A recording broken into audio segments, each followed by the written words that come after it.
We got there and the person was unresponsive on the ground. This is Alexa, a professional EMT, just shy of 3 years' experience in the field.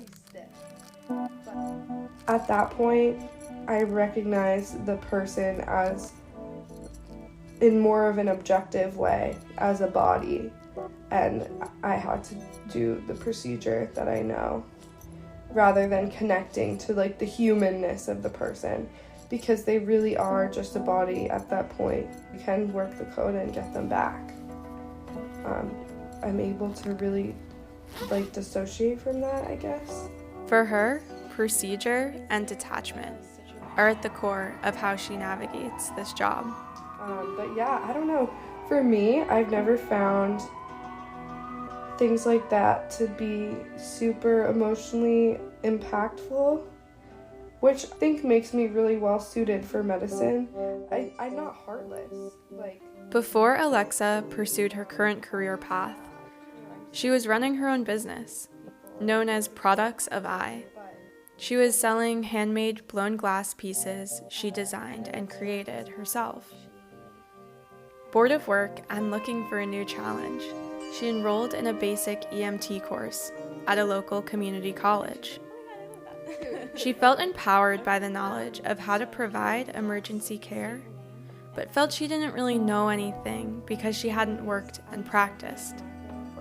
And yeah, I know like the protocols and I know what I'm supposed to do, but to actually be able to do that is another thing. And for me, that EMTs work a probationary period when they're introduced to the field, working as a third rider with an already established partner team. However, that doesn't lessen the pressure. But there's a lot of pressure on you to know your shit immediately, and it's not an easy space to navigate. People talk down upon you if you're not great off the bat, but everyone has that period of just not knowing what to do. And for me, Alexa persisted, and by doing so, she built a tolerance for this type of stress.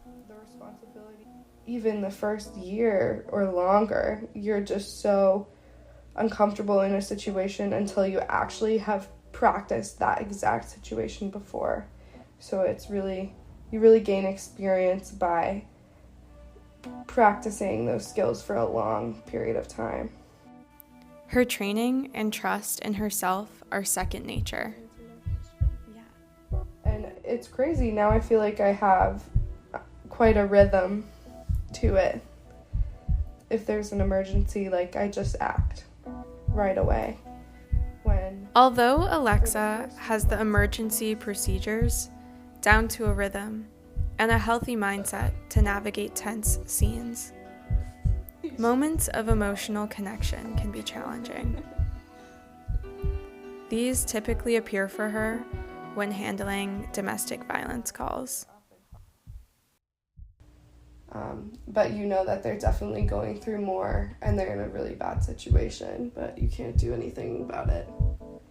And that just kind of hits home as a woman in society, because I've definitely felt the pull of those cycles of an abusive relationship before. And I can understand how you wouldn't want to seek help when you probably really need it.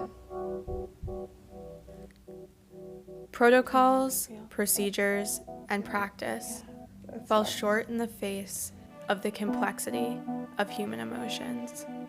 There's no training that prepares you for the psychological aspect of this job. Those are not things we're trained for at all.